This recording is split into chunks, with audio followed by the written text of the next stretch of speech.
Hello friends, welcome to CNS Viewpoint. Today we are going to talk about a very alarming news, and I really pray that it may not be true. This news was published in a Hindi newspaper, The Pioneer, Hindi edition of The Pioneer, because Pioneer is a very old English newspaper. This news was published on 3rd February 2022, and this was about that the authorities have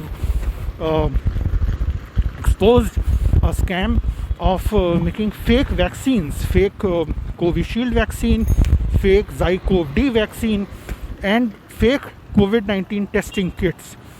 And as per that news, 4 crore worth of 4 crore is 40 million Indian rupees worth of fake goods were seized in vaccines and testing kits.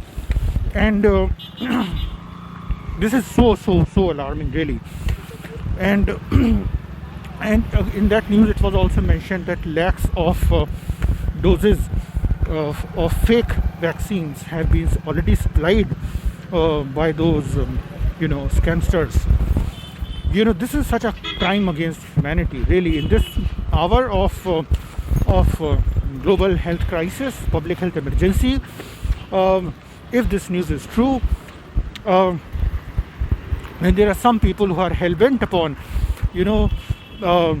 wreaking havoc by making fake vaccines and fake testing kits in a country like India or in a state like Uttar Pradesh, where the health systems are already far from ideal. They are so weak. Public health systems are appalling.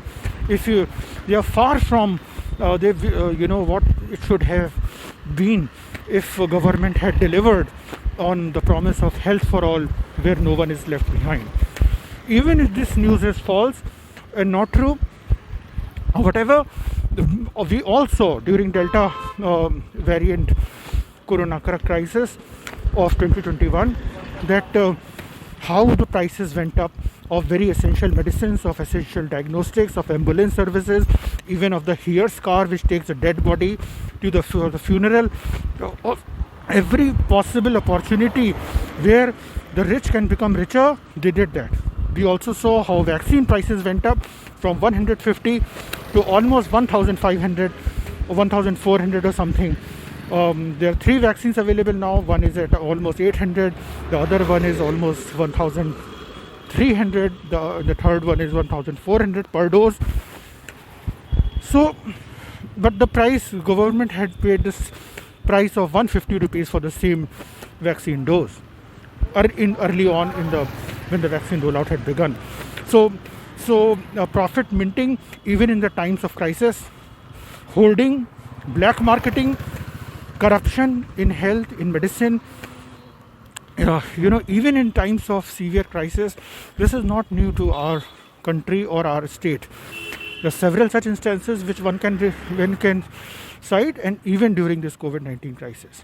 It's a real shame on humanity, and we really could have done much better, and I really hope that better sense prevails and better governance prevails, where there is no scope for such kind of punctures to whatever little effort is being made for improving healthcare in an equitable manner. Although I have to say it with a pinch of salt, because recently the budget has clearly exposed that government is not investing at all the way it should in public health services, which is really so sad and so deeply frustrating. So with these words, I will end today's CNS Viewpoint. Tomorrow again at 5 p.m. India time, I will be back again with the thoughts and views and perspectives on something that made us think. Bye till then.